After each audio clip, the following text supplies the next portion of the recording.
Joshua Garcia, laging bukang bibig na si Jolia Barreto lamang ang kanyang pakasalan. Oh my God! Kilig at kaligayahan ang nadarama sa kanilang milyon-milyon na mga taga-subaybay. Laging pakatandaan na hindi susuko si Jolia at Joshua sa kanilang relasyon.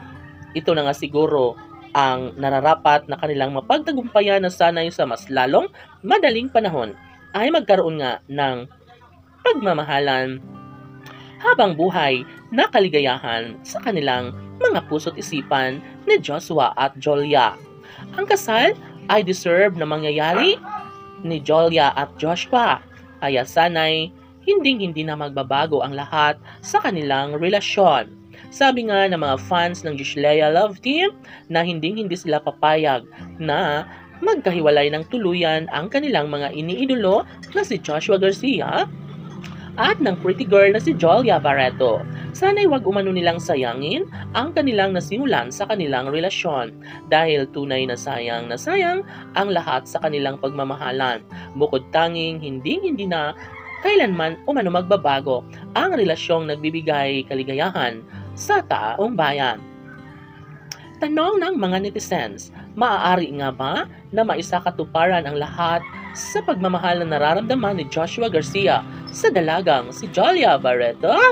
Susukuan kaya ni Joshua Garcia ang pag-ibig ni Jolia Barreto? Sana'y wag naman dahil tunay nga nag-aabang na ang lahat sa kanilang balik pagmamahalan ni Joshua at Jolia.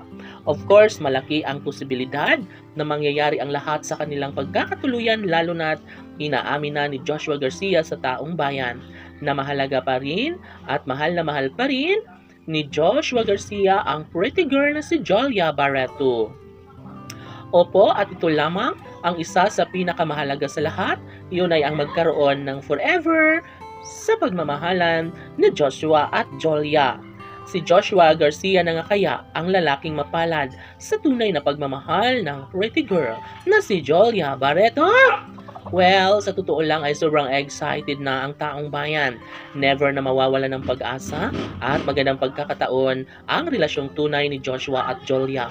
Sana'y ito na ang pag-ibig na nagbibigay saya at kaligayahan sa lahat dahil deserve na magiging masaya. Sana'y habang buhay na magsasama si Jolia at Joshua, sana'y hindi na magbabago ang kanilang relasyon dahil umaasa ang taong bayan na si Joshua na ang lalaking karapat-dapat sa pagmamahal ni Jolia Barreto. Sana'y mabuo na ang kanilang pangarap na kasalan ng Gishlea Love Team Laban!